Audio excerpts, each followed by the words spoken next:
Așa, Petrică, uite să vezi, după ce am montat-o, era mizerie în motor îngrozitor, vezi poza. După ce am montat-o, uite-te și tu, dăm drumul la variator, la cea mai mică tensiune. Uite, vezi cât e? Ia uite. Merge la turația cea mai mică. Deci cât de încet îi dai, ea merge, nici nu s-a aprins LED-ul. Dacă îi dau tare, am curățat, era mizerie în motor, asta era. Vezi?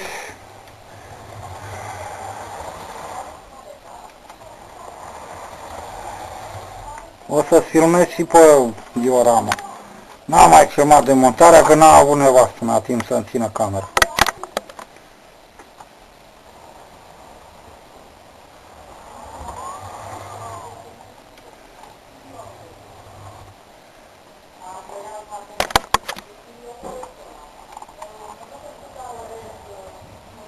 O mers încet.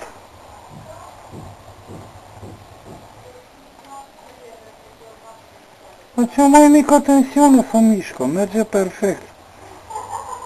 Perfect. Dăm și mai tare.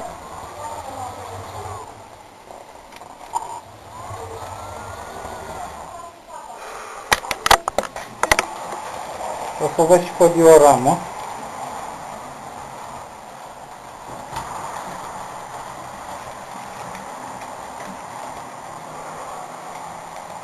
În care eu am tensiune foarte mică, la viteză mică.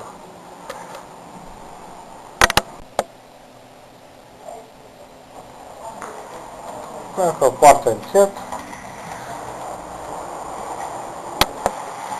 Și vine corect în rest. Nu știu ce să zic. Uite, acum o să mă opresc, dau până apoi. Dau până înainte, iar merge perfect. A fost murdar, foarte murdar în motor. Păr, crum, ce dracu mai era acolo, ce negreal, praf. Mă. Merge liniar, fără întreruperi, fără nimic. Mă, să ce să-i fac? Ai grijă de ea, nu mai da pe comor.